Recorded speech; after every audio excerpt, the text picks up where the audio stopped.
And finally, we'll hear from Representative Caleb Elder. Welcome, Caleb. Thank you, 350 Vermont. It's great to be here today.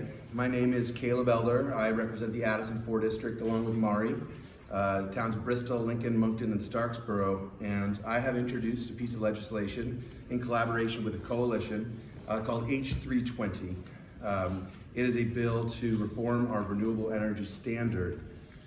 This bill would fix some really important issues with the existing renewable energy standard. One, it would no longer allow us to rely on existing capacity to basically say that we're meeting our needs. Right now, we have, I think, an incorrect sense that we've done all we need to do with renewables. And part of that comes from being able to count the unbundled renewable energy credits from Hydro Quebec, kind of in perpetuity. So this bill phases that out over time. We stop counting those credits by 2035. And we build new renewables. We support renewables in our region, which protects others in our region from dirty energy projects by allowing cleaner projects to come in that we support. We can buy credits from offshore wind projects through this bill, but also not just the biggest projects that we call Tier 1, Tier 2 critically is expanded in this bill. That means community energy projects for schools, municipalities, nonprofits.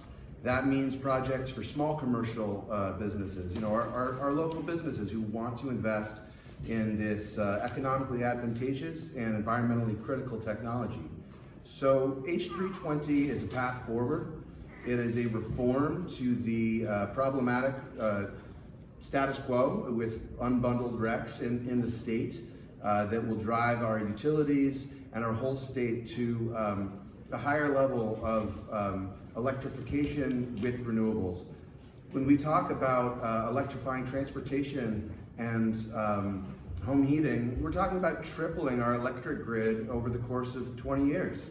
When we're running our current math and saying, oh, we're all set with Tier 2, we're not acknowledging that growth. We're simply not acknowledging that growth.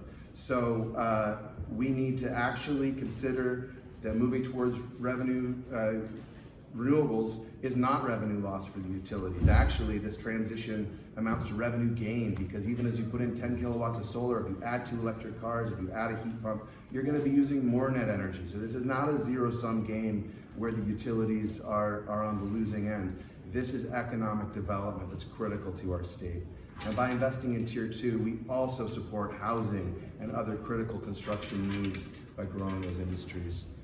I'm excited to work on this bill. I too have been terrified of climate change since I was 7 years old, and I'm 41, about to be 42. This has gone on far too long. But you know what? We did substantially fix the hole in the ozone layer, and that's good to remember. And we can do this work, and anybody who says we're too small to make a difference does not understand the history of the state of Vermont.